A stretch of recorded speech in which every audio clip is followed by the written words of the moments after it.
Greetings, wayward souls, it's a Game Pack Preacher, and today, I have a question for you. What is a spiritual successor to you? I mean, if you're looking for a formal definition, it is, quote, a type of sequel that is not part of the same world or story as its predecessor, but is nonetheless considered to be a successor because it shares common themes, styles, and elements. In other words, it's a sequel in spirit, end quote. Which I mean, duh, right? But when you say the word spiritual successor, at least for the purpose of video games, what pops into your brain? Because there's plenty of examples out there. People say BioShock is a spiritual successor to System Shock. Never played the latter, but I can sort of see the vision.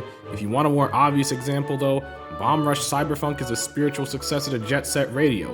Heck, you can even look at bad examples like... And make the bad guys cry like an anime fan on prom night. But we are here today to talk about one such example that is close to my heart. If you're new here, hi. Again, Game Pack Preacher, lover of platformers and all things Rareware. And with saying that, Banjo-Kazooie is my favorite game of all time. However, being a Banjo fan is, for the lack of a better word, painful. And given the current state of affairs with Microsoft and the industry as a whole, the chances of a new game seem to be shrinking by the day. But the torch that the Bear and the Bird once carried have been picked up by a new age duo, a lizard and a bat to be precise. And that new buddy duo is going to be the focus of our video today, with Yooka-Laylee having released somewhat recently, I guess. I wanted to do a bit of a retrospective on the series. After all, they have just as many games as their predecessors now. Nothing will ever fill the Bear and Bird shaped hole in my heart, but I want to see and talk about how close the lizard and the bat have gotten with it, and also discuss any hopes I may have for the duo as well. At the very least, it's a good way to pass the time while I continue coping for a new Banjo game. So grab yourself a book and some tasty butterflies and join me as we go through the tale of Yooka-Laylee.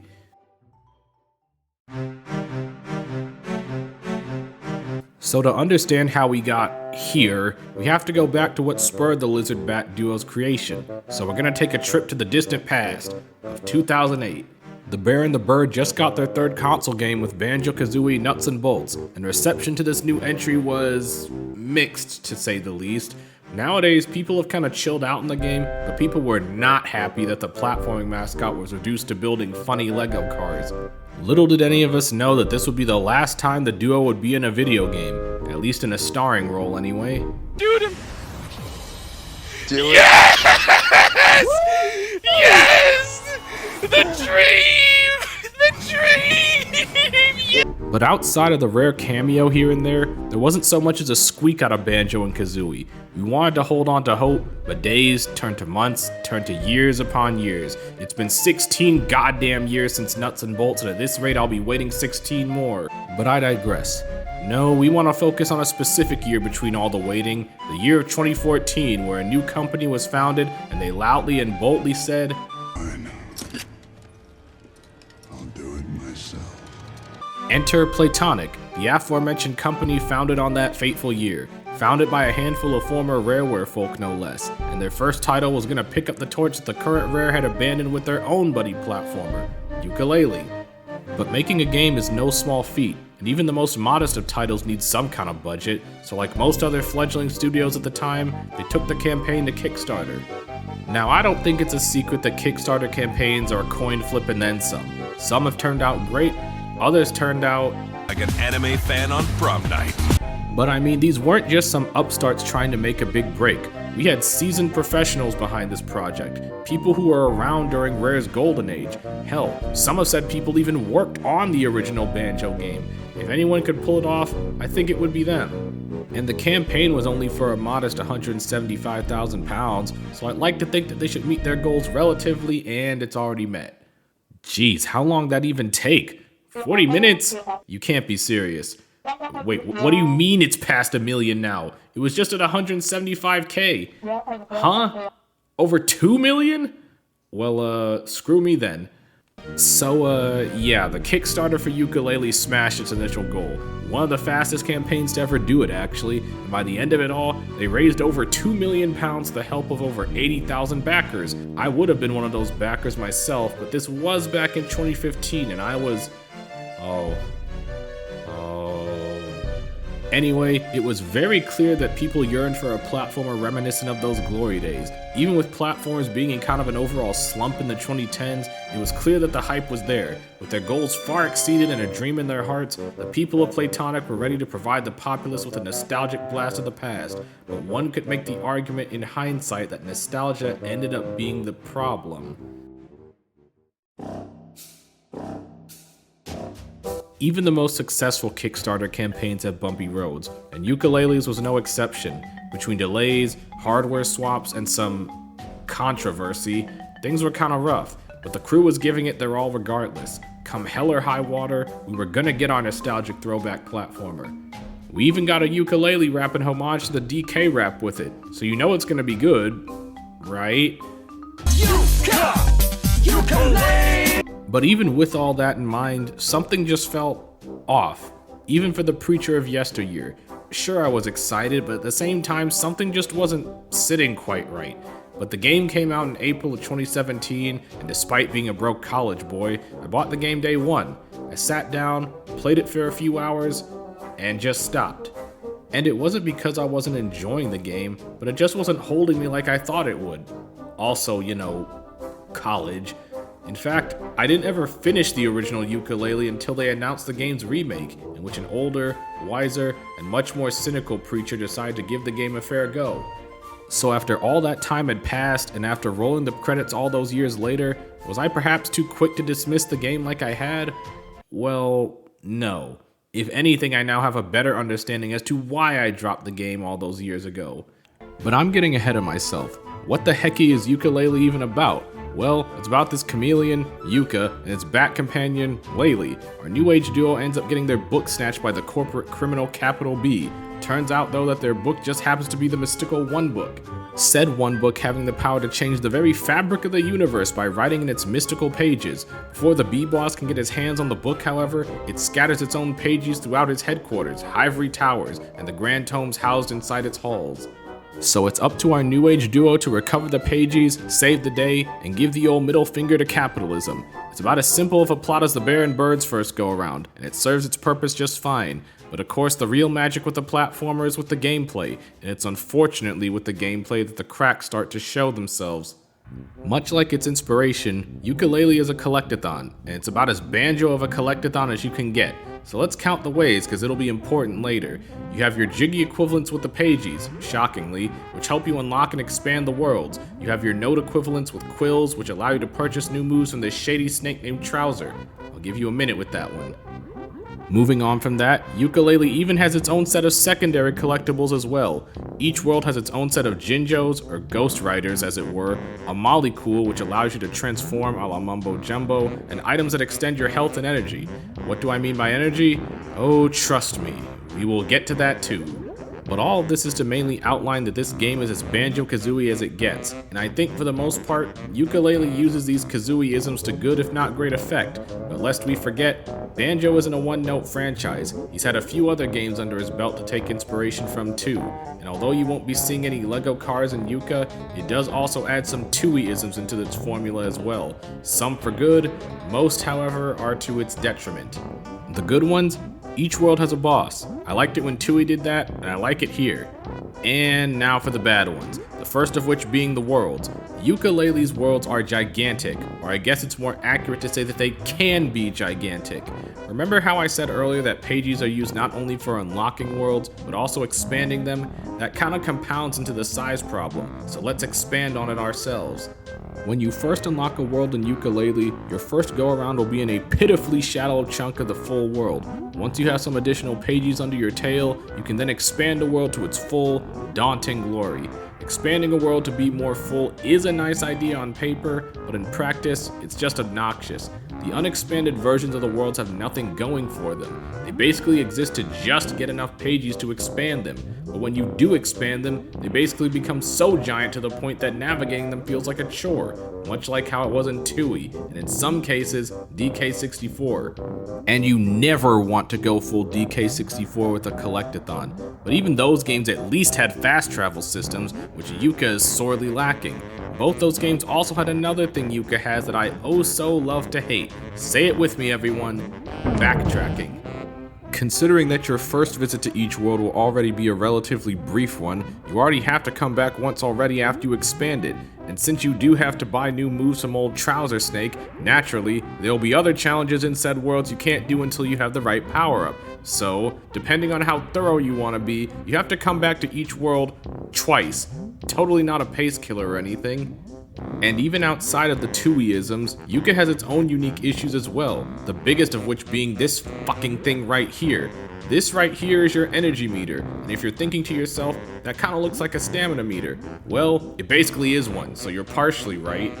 You need energy in order to use certain moves of yours. About how many of your moves? Well, about 90% of them. This sonar shot needs energy. Making a bubble to breathe underwater needs energy. Hell, just moving faster requires energy for this roll maneuver. Like, imagine if you could only Talon Trot and Banjo for 10 seconds at a time and have to wait another 5 to 10 seconds before you can do it again. That's basically what Yooka-Laylee is like, and it is as obnoxious as it sounds. And then of course you have general platforming gripes to add on, such as stiff controls, janky camera, and all these issues just add up to result in Yooka-Laylee's biggest flaw. It's just not satisfying to play. Like, it really sounds like I hate this game, but I'm being sincere that I don't hate Yooka-Laylee, but it just doesn't give me any feelings when I play it. Positive, negative, anything. Even going back to Banjo-Tooie, despite all my gripes with that game, I would still say it's good. Even though it's a game that, in my opinion, is too big for its britches, the moment-to-moment gameplay still feels fun. There's a sense of satisfaction when you accomplish things that I just don't get from Yooka-Laylee, and even as I'm writing this, it confounds me to no end. This game is doing a lot of things from games that I enjoy. It's checking all the boxes for things that I gravitate to. It's hitting all the right notes, but those notes just fall so flat. It does most, if not all, the things Banjo does, just without the same charm or care behind them. It lacks focus. And I think what emphasizes that the most is the quiz shows you go through in Ivory Towers. Yes, quiz shows, plural. You know how the end of every Banjo game has a quiz show testing you on the skills and knowledge you, hopefully, gain through the course of your adventure? It's a nice late game challenge. Yooka has several of these quiz shows spread over the course of the game to progress through the hub, and I gotta say, it kinda doesn't hit the same when you have a quiz right after the first world. So yeah, Yooka-Laylee was a bit of a mixed bag, and apparently the rest of the world thought so too, because opinions on the original Yooka-Laylee were mixed, to put it lightly. The team at Playtonic put their hearts into this though. I know they did, or at least I'd like to think so. I have to stress, I don't think Yooka is bad. There are glints of gold to be found here, but if you want to use the past as a blueprint, you have to remember to address or revise all the things that didn't work, as well as utilize and improve on the things that did. This trip down the nostalgia lane just ended up bumpier than anyone thought it would be, and the question on everyone's mind was, what was next? With those high expectations marginally dashed, the possibility of a follow-up seemed impossible.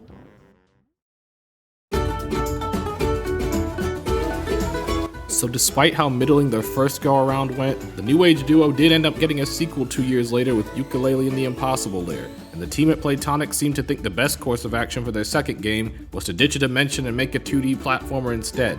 Or I guess, 2.5D? Either way, I think it turned out much better for it. But let's go over the setting and such. Actually, hold on, before we get into that, let me just put this over here right quick. Alright, cool. So the game takes place in the Royal Stingdom, ruled by the benevolent Queen Phoebe. Unfortunately, our corporate nemesis Capital B is back, this time with a terrifying hive mind device, which can force the kingdom's citizens to do his bidding. So it's up to Yooka and Laylee to get through Capital B's Impossible Lair, smash the hive mind, bring peace to the Stingdom once more, and deliver some sweet justice to this profit-obsessed pollen huffer. Whew, simple, short, and sweet. Awesome premise. The game also has a simple objective too. I wasn't kidding before, all you have to do to beat the game is get through the Impossible Lair. Unfortunately, the lair does live up to its name. So yeah, while it is possible to beat the Impossible Lair in one go, it's no easy feat, especially since you only have 2 hit points to your name. So unless you're turbo cracked at platformers, you will most likely fail. And when you do, you'll be urged by the Queen to explore the hub and the many levels it holds. Scattered around this besieged kingdom are soldiers of the Queen's B-Battalion that when collected will serve as an extra hit point within the lair. Sure, it may sound like a crutch, but you are free to get as many or as few bees as you want. But trust me, you'll want to play through these levels, because that's where Impossible Lair shines the brightest. If the original game was meant to evoke a banjo-like experience, then Impossible Lair is basically a DKC game without being about monkeys, and considering it had been 5 years since Tropical Freeze originally dropped at this point, I think the masses were yearning for something Kong-like as well. Seriously, just imagine how DK and Diddy control and returns or Tropical Freeze, and just make it a lizard with a bat on its head, and you have Impossible Lair. You'll be jumping, bopping, and exploring through all sorts of beautiful locales, all the while listening to a stellar soundtrack courtesy of a combined effort from the New Blood at Playtonic and the dream team of Rare composers themselves. Beating each of these levels will award you with a B-Talion guard, but each level also has 5 Twit coins within its pages as well, which you'll need to advance through the hub. Unfortunately, our good friend Trouser Snake discovered what a paywall is and took the idea quite literally. The hub also houses some loose pages that will task you with challenges that, when completed, will also alter the hub as well. All in all, it's a fun time, and sort of throws the whole linear formula most 2D platformers use on its head, but there are only 20 levels in Impossible Lair, not counting the lair itself, which doesn't seem like a whole lot, but that leads into this game's strongest aspect.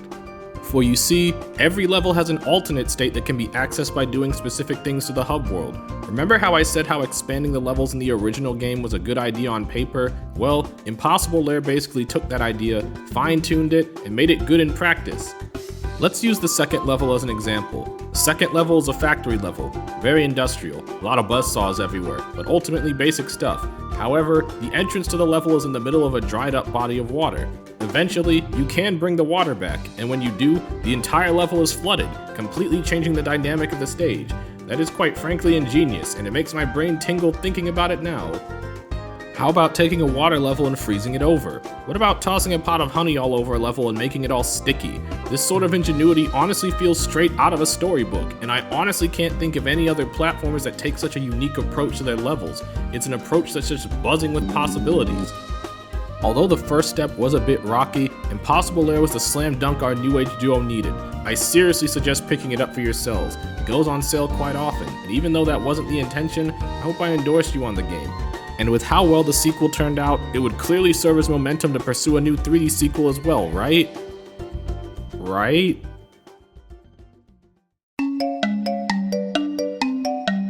Well, we did get a new 3D game eventually, and by new 3D game, I mean a remake of the original game, and by eventually, I mean 6 years later. But I mean, developing a game is a hard and lengthy process. I'm sure they had other projects released in that time frame, like, oh, well, I guess they didn't do anything in that time frame. Well, it's not the best look to just go dormant for that long of a period, I imagine, especially when it leads to layoffs, but that's a discussion for someone smarter and more knowledgeable about the industry at large. The point being, we did eventually get a remake of the original Yooka-Laylee, cleverly titled Yooka-Laylee. Being completely honest, it is kinda strange that their third game ended up being a remake of their first, but I mean also I can't sit here and lie that the original game wasn't flawed. So as much as part of me would have liked a new adventure, I think a do-over was warranted in this case. So that begs the question I'm sure you all are burning to have answered. Does Replaylee fix the problems that Laylee had? Well, having played through it twice actually, I can confidently say it does. I'd go as far to say that it damn near fixes all the problems the original game had, and since it's a remake, I don't even have to go over the plot this time, although there are some new cutscenes to flesh things out a bit, which is nice. Anyway, about those gameplay changes, let's go over those, shall we? Yooka Replaylee is basically a more focused, streamlined experience. You get all of your moves from the get-go, with a few of your late-game moves being relegated to power-ups for balancing purposes. The levels are also their full size out of the gate, so no expansion is required. There are more pages in each world, which helps the moment-to-moment gameplay massively. A lot of the old pages have either been reworked or tweaked for more relative ease. You still collect quills which you can trade with Trouser, but he sells you upgrades and such instead of new moves. There's a new currency called quids which you can trade to Vendy for tonics and cosmetics. The energy bar isn't gone, but it has been made much less intrusive, thank God. The Rextro minigames have been completely reworked into their own puzzle platformer side games, and they are fun and adorable. Shovel Knight is voiced by a different, less problematic YouTuber, not really relevant but felt like pointing it out anyway. There's a bunch of fan art scattered throughout the game, which is really cool. The new coat of paint the game got is really well done and vibrant. There's a fast travel system now, the camera is less janky, and the gameplay overall feels a lot less stiff than the original. This culmination of changes really make Yooka-Laylee feel like the fully realized version of how the original was supposed to go, a game that takes the good parts of what it's trying to replicate while actually fixing the not so good parts and even fixing its own original mistakes. Looking at you, Energy Bar, the Kazooie-isms are still there in spades while the bad Tooie-isms have been streamlined, corrected, or removed entirely. Like when it comes to remakes, there is usually an argument to still experience the original game, but I feel like this is one of the few times where that isn't the case. If you want to experience Yooka-Laylee, please play Yooka-Laylee instead. It is literally just the original game but better in every conceivable way, and it feels good to actually recommend the first game to people in a sense. But with Yooka-Laylee being out now, there is still one question that looms in the distance.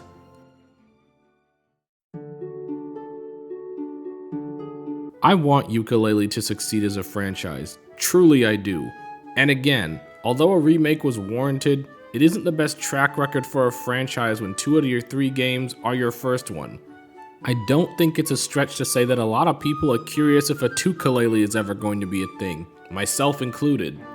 The first go around was a bit of a misstep, but there were glints of gold in there. The second game showed that the duo could excel in a 2D space, and the remake was the first game fully realized and is all the better for it. So the logical next step is to expand on that new groundwork further for a true sequel. Nothing is ever going to replace the Bear and the Bird for me, but with the way that Microsoft, and honestly the industry at large, is going, the chances of a new game just continue to get slimmer.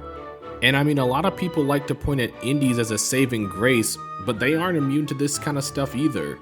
Like sure, Playtonic published a title here and there, but like we discussed, the only games that they developed are the Yooka games, and again, 2 out of the 3 of those are just the first game. And it's most likely this lack of output that led to the layoffs, and even since then, the vibes around Playtonic have just become more and more questionable from what I've seen. The Lizard and the Bat were meant to carry the torch where the Bear and the Bird dropped it off. But from how things are going, even from a consumer's viewpoint, I can't just shake the ever-growing fear that they'll end up the same way as their predecessors. We are experiencing a new renaissance with platformers, with so many of them coming back and so many new ones coming out. Some may say it's a pipe dream, but I truly believe a new Banjo could thrive in this day and age, and even if the Bear and Bird were to never come back, I think Yooka and Laylee can still succeed on their own as well. Because spiritual successors do have to stand on their own 2 feet, and I think Yooka's case is unique because they had to go on a journey to find that spirit to be the successors they were meant to be. And to have them find their footing only to end up with history repeating itself would just be nothing short of heartbreaking. I don't know what's next for Yooka and Laylee, or even Playtonic as a whole, but I just hope that there are more chapters to their tale. Because picking up the pieces of Banjo and Kazooie's puzzle is no small task, and I would like for at least one of these silly duos to get a happy ending. Thank you for watching.